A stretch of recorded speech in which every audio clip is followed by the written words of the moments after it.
2 Samuel chapter 21. Then there was a famine in the days of David 3 years, year after year.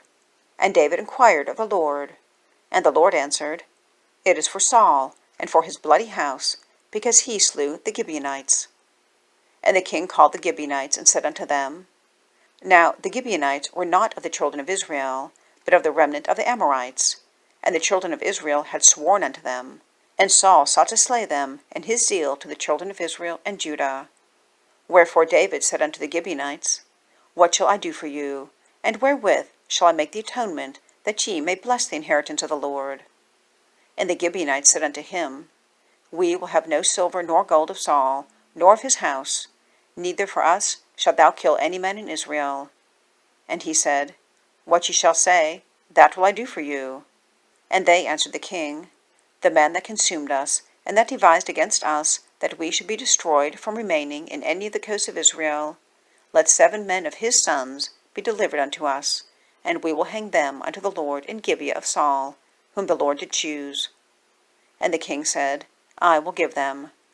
But the king spared Mephibosheth, the son of Jonathan, the son of Saul, because of the Lord's oath that was between them, between David and Jonathan, the son of Saul.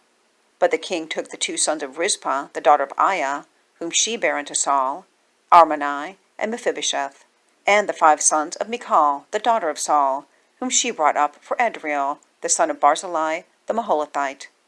And he delivered them into the hands of the Gibeonites, and they hanged them in the hill before the Lord. And they fell all 7 together, and were put to death in the days of harvest, in the first days, in the beginning of barley harvest. And Rizpah, the daughter of Aiah, took sackcloth, and spread it for her upon the rock, from the beginning of harvest until the water dropped upon them out of heaven, and suffered neither the birds of the air to rest on them by day, nor the beasts of the field by night.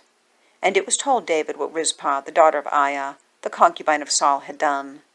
And David went and took the bones of Saul, and the bones of Jonathan his son, from the men of Jabesh Gilead, which had stolen them from the street of Bethshan, where the Philistines had hanged them, when the Philistines had slain Saul in Gilboa.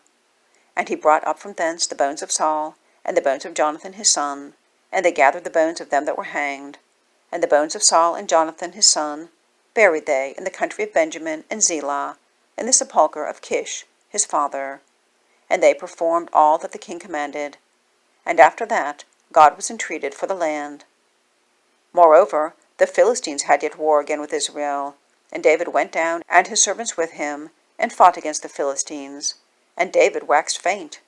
And Ishbi-benob, which was of the sons of the giant, the weight whose spear weighed 300 shekels of brass in weight, being girded with a new sword, thought to have slain David. But Abishai, the son of Zeruiah, succored him, and smote the Philistine, and killed him.